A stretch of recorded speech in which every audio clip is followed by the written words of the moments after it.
So the first etude I've chosen for you is on page 20, it's number 26. It's in the key of D major, and then a middle section in the key of B minor. So if you're not super familiar with those keys, with D major, B minor, I really encourage you to start with the scales. In fact, even if you are familiar with those keys, start with the scales. So for the D major scale, we're talking about a 2-octave scale, maybe even 3. So you're going to start from your low D. If you can't play all the way down to low D, way down there in the ledger line register, then start on your middle D and start doing an upside down D major scale and slur all the way down to the low D until you can get that low D to speak really clearly. Once you can get the low D, then we're going up 2 octaves into the staff. If you want to start working on your high register, maybe you've got Vaughan Williams or Gregson in your plans for next spring for solo and ensemble, then add that 3rd octave and start going up to the D above the staff.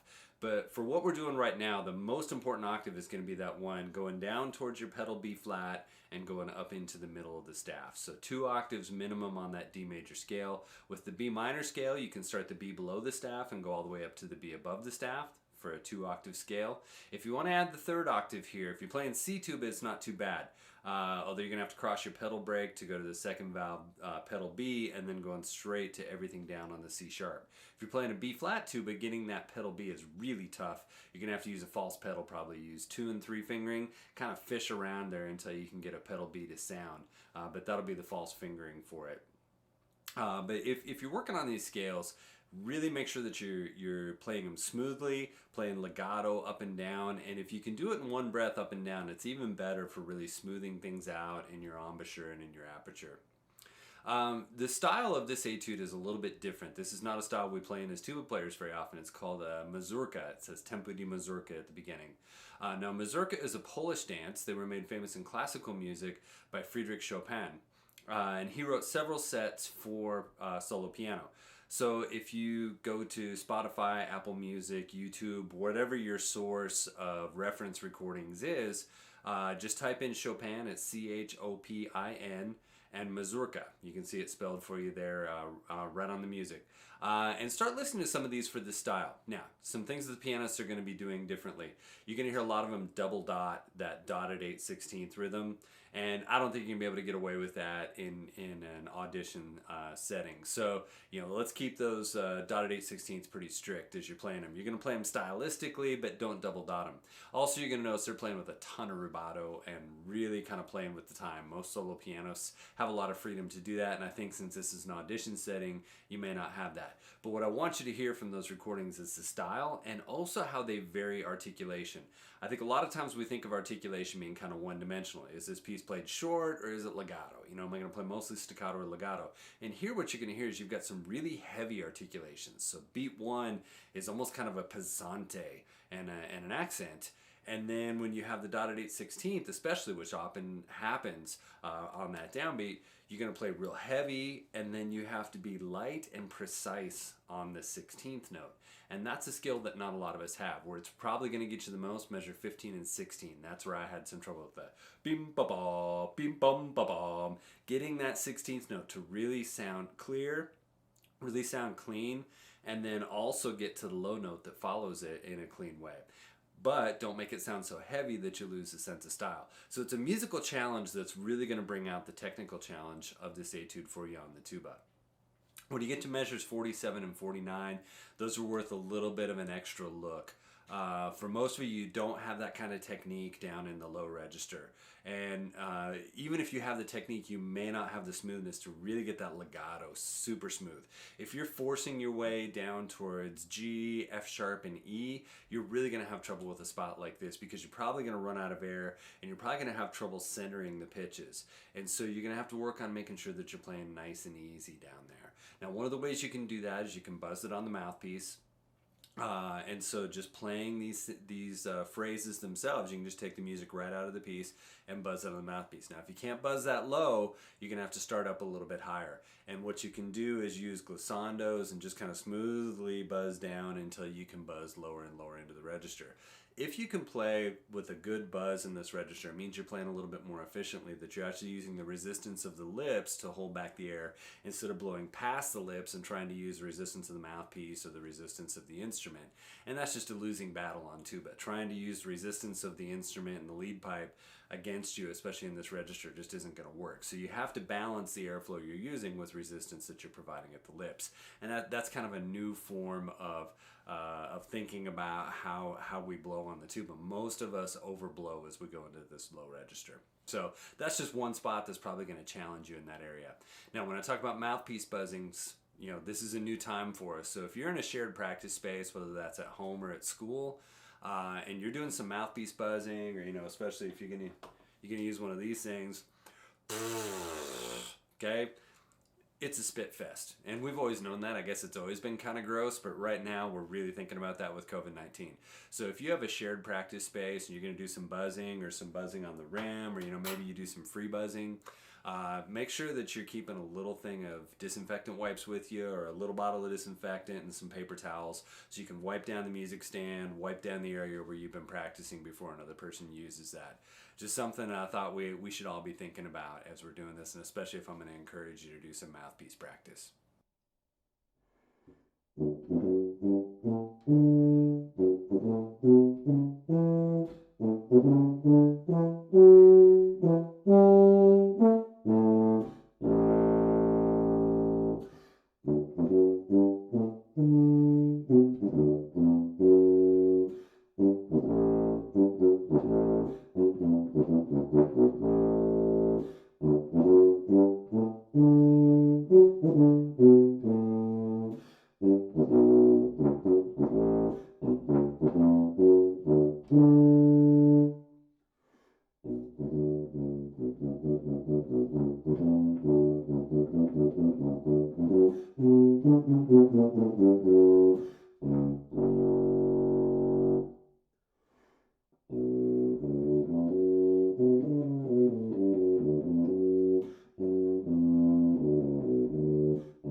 The second etude I've chosen for you is on page 13. It's number 18. Now, this is the slow etude. Typically, we pick two at faster tempos and one at a slower tempo. This is the one that's in the slower tempo. It's also in a completely different style from what we just did in the first etude. It's marked dolente. And that's not a word that we see all that often. It's an Italian word, like most of our musical terms. And the description that I found was very sorrowful. You may look it up in a music dictionary, look it up online in an Italian English dictionary online, and see if you find some more depth to that meaning. But I kind of like that. I thought very sorrowful was a good way for me to approach this etude. So you have a pianissimo dynamic. Rather slow tempo. I think you definitely want to feel this with the eighth note pulse, as I've indicated in the tempo markings. And so you're going to have to learn to play gently. And that's not something that I think necessarily as tuba players were all that good at. Some of us can play soft, and especially if you're just sustaining one note soft, that's a skill that a lot of us develop because you have to do it so often in an ensemble setting. But being able to move things around, and especially down into this low register, you know, ending a phrase on a low E and having a nice easy release with that. That's what I'm talking about when I say playing gently. So if you're using force, we talked a little bit about that with the first etude, but if you're using force going into the low register, you're really going to have trouble making these phrases. You're also going to have trouble getting clean releases. And you're going to hear in the recording, I've got a couple wiggles. I think on the last note, I've got a little wiggle on the low E because I'm kind of running out of air and maybe pushing things, maybe getting a little bit too tense as I'm playing. But it's a skill that we all need to develop, and I think this is a good etude for it. Uh, and that's a good thing to keep in mind when you're working on any piece of music. It's not just the piece of music you're working on that entire subset of skills it takes to perform the piece well. So, instead of just playing these etudes over and over again, hoping that they're going to get better, I think, really pay attention to what's giving you trouble. If you're having trouble playing smoothly or softly in the low register, back up, put the Grigoriev book away, put the etudes down for a couple days, and just work on like some smooth, slow scales, or work on some easier melodies or something like that. Maybe go back to a beginning band book and transpose something down an octave or something, so that you're working on playing gently into the low register. Then go back to the Grigoriev etude and see if you've picked up some skill as you're going along. The middle section in this one is really going to test your legato across a wide range. You have some 2-octave arpeggios in here. There's a G major arpeggio that goes low G up to G at the top of the staff.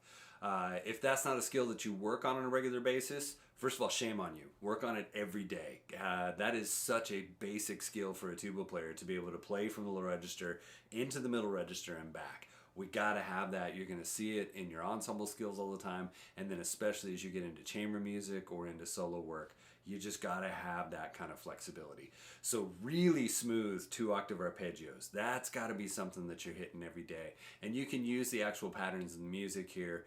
Stick with these keys with the G major and E minor stuff, and see what you can pick up from that. If you want to branch out into other keys, other registers, it won't hurt you. It's all good things to do. And make sure you're overtraining this stuff. Don't think that just because you can play a really slow 2-octave arpeggio pretty smoothly, that you're instantly going to be able to go into this. This middle section moves a little quicker than you think. So make sure that you're practicing your arpeggios away from this piece faster than you're going to have to play them in the piece. Again, legato to low E, low G, F sharp. It's got to be there. Again, can you buzz these notes? This is a time to take that mouthpiece and see where you fuzz out. I'm not sure exactly where that was. Most days, for me, I can get to E, D pretty well. I'm a little stiff because I did a lot of playing yesterday when I recorded the etudes, so it might be a little bit higher than that. But that's kind of how I start out, is just with the glissando like that. You don't want to allow any breaks in there.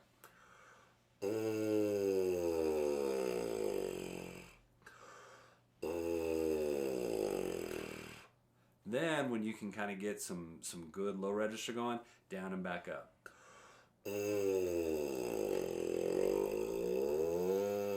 Now you're building flexibility, and you want it to be that easy and that relaxed as you're playing. If you need a little help, some people do the pinky over the end of the mouthpiece. There's nothing wrong with that. What that should tell you is that you're still just pushing your air a little bit too hard. Just the resistance of the lips needs to be enough. Otherwise, you're not going to have your best sound in the low register. Something like this you can make with parts from a hardware store. It's just a couple of plastic tubes held together with one of these little clamps. Makes it easier as well.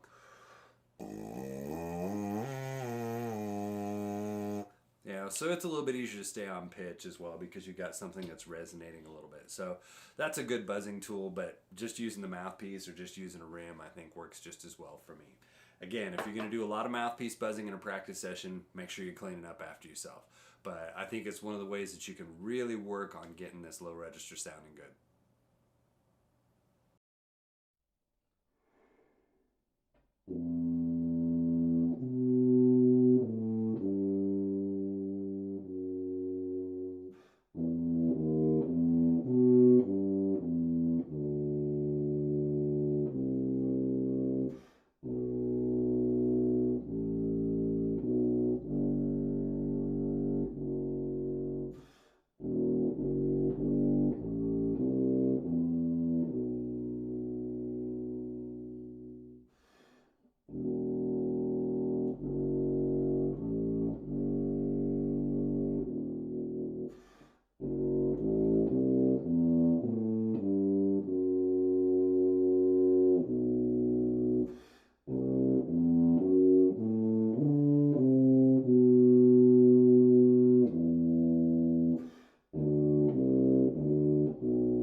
So the third etude is on page 52. It's number 58. This one's in B flat minor. Yeah, it's a pretty good key for most people. I think D flat major, B flat minor is one that people get to relatively early in their scale study. But again, even if you know the key, get after those scales and make sure you're playing them. In this case, this one moves a little faster. So not only do you have to be able to play your scales faster, but you're also going to have to practice them both legato and staccato because you have to do some fast staccato in here. Like I was saying in the last etude, overtrain. You know, here you got to be able to play basically 4 notes per beat. It's in cut time and it's in eighth notes, and I put you between 80 and 96, I believe, for the suggested tempo. I think my performance is at about 88, right there in the middle. But you know, you